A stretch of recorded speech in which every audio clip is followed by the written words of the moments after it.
বিগত 17টি বছর তারা ছাত্রলীগের লুঙ্গিতলে থেকে বিএনপি সহ বাংলাদেশ দেশপ্রেমী ছাত্র সংগঠনের নেতৃবৃন্দদেরকে পিটিয়ে রক্তাক্ত করেছে। তারা মুখে এক কথা বলে কিন্তু কার্যকলাপে তারা আরেকটি কার্যকর করে। জামাত এবং এনসিপি এই জুলাই সনদকে নিয়ে যেভাবে মব তৈরি করেছে, বিভ্রান্তি তৈরি করেছে বাংলাদেশের সাথে, কখনো তারা গণভোট নিয়ে বিভ্রান্তি তৈরি করেছে, কখনো এনসিপি গণপরিষদ নিয়ে বিভ্রান্তি তৈরি করেছে। তারা মুখে এক কথা বলে কিন্তু কার্যকলাপে তারা আরেকটি কার্যকর করে। তারা মুখে এক অন্তরে আরেক নিয়ে তার মুনাফিকি পরিচয় ইতিমধ্যে আবির্ভাব হয়েছে। আপনারা জানেন যে তারা সারা বাংলাদেশে একটি মীমাংসিত বিষয়কে নিয়ে তার সারা বাংলাদেশের বিভাগীয় শহরে সমাবেশ করছে এবং শিক্ষা প্রতিষ্ঠানে কীভাবে অস্থিতিশীল পরিবেশ তৈরি করা যায় সেই জন্য এই জুলাই সনদকে নিয়ে তারা রাজনীতি করছে, রাজনীতিক হাতের হিসাবে হয়েছে। সরকার পরিচালনার দায়িত্ব গ্রহণ করার পর বিএনপির অল্প কয়েকদিনের মধ্যে আপনার হলো জামাত এবং এনসিপি তারা গণভোটে যে গ নম্বর যে প্রশ্নটি ছিল তারা সেটাকে ব্যাঘাত ঘটিয়েছে এবং লঙ্ঘন করেছে। তারা নারী প্রতিনিধি 5 মাসের যে কথা বলেছিল, তারা নারী প্রতিনিধি নিয়ে সংসদে কোনো কার্যকর ভূমিকা করেনি।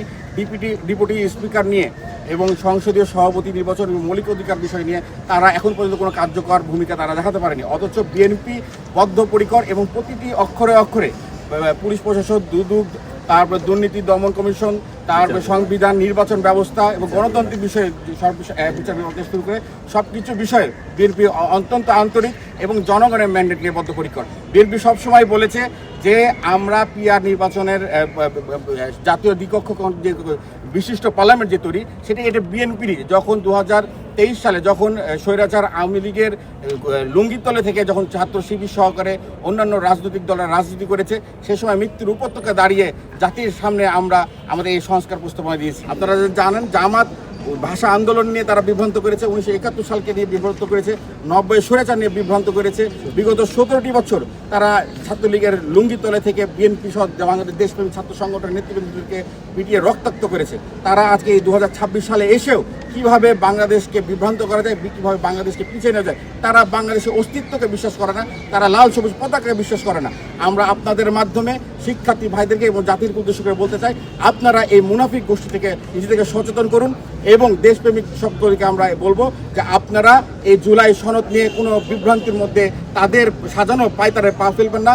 ইনশাল্লাহ বিএনপি আপনাদের ম্যান্ডেটে তারা জুলাই সংসদে তারা আপনারা প্রতিনিধি পাঠিয়েছেন এবং ইনশাল্লাহ বিএনপি প্রতিটি জুলাইয়ের যে অক্ষরে অক্ষরে 17ই অক্টোবর 2025 সালে যে 30টি নিবন্ধিত রাজনৈতিক দলের মাধ্যমে যে সিগনেচার করা স্বাক্ষর করা হয়েছিল তার প্রতিটি অক্ষর বাস্তবায়ন করবে।